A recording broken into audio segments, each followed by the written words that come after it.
नमस्कार। आज का हमारा टॉपिक है समास।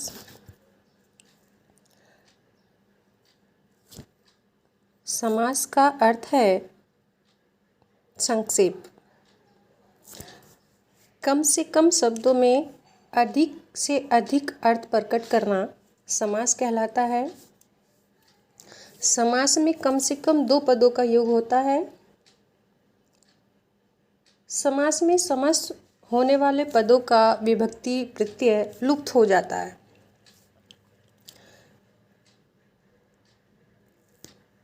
तो समास का अर्थ है संक्षेप। समास के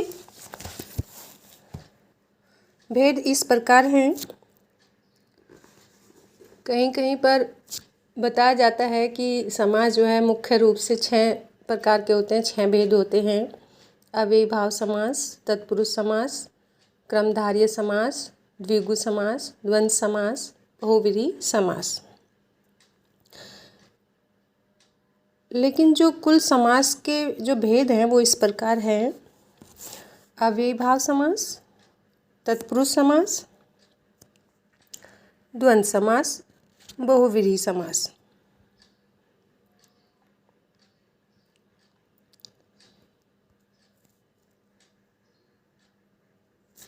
अब तत्पुरुष समास में फिर आप आएंगे तो तत्पुरुष समास 6 कारकों में होता है और इसके भेद होते हैं उपपद, ने, प्रादि, अलुक, मध्यम पद लोपी, मयूवंश आदि, क्रमधारय और द्विगु।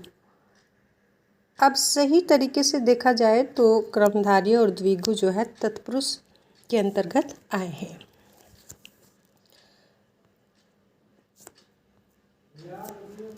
बहुव्रीहि समास, इसके भेद होते हैं 4। समानाधिकरण, वैधिकरण, तुल्य योग, व्यतिहार।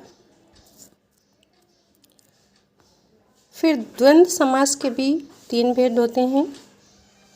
इतरेतर, समाहार, वैकल्पिक। अब सबसे पहले हम चलते हैं अव्ययीभाव समास। अव्ययीभाव समास को अव्ययी क्यों कहा गया? क्योंकि ये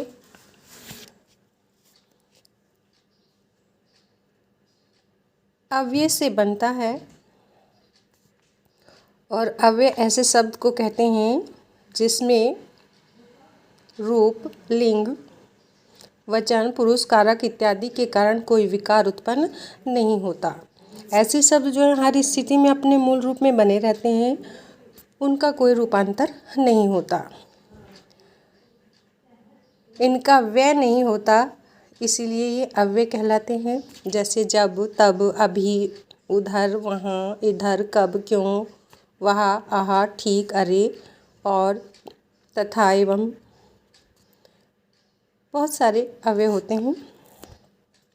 तो अव्ययीभाव समास की क्या पहचान होती है? अव्ययीभाव समास वह है जिसमें पूर्व पद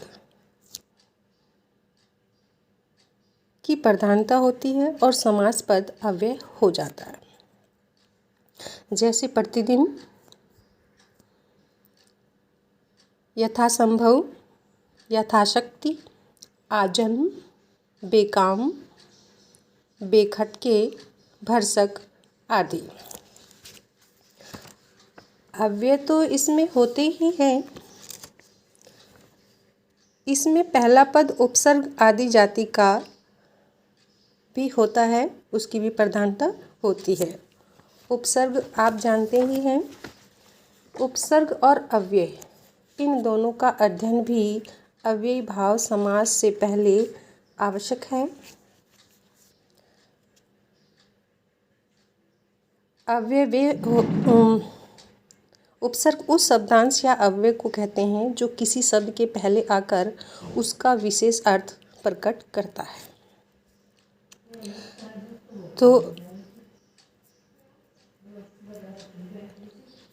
सामासिक पद और विग्रह देखिए।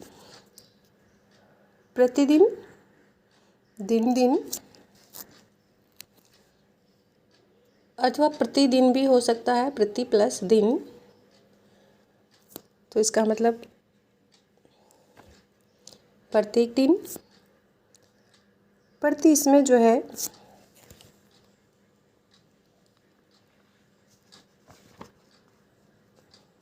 अव्यय है। यथाविधि, विधि के अनुसार। यथाक्रम, क्रम के अनुसार। यथासंभव, संभावना के अनुसार। आजन्म, जन्म तक। आमरण, मरण तक। यावत जीवन, जब तक जीवन है। व्यर्थ, बिना अर्थ का।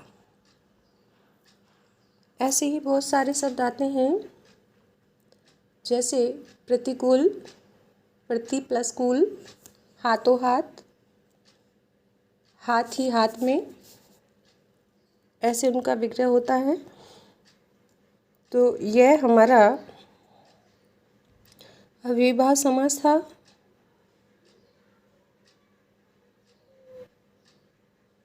मुझे उम्मीद है आपको समझ आया होगा। धन्यवाद।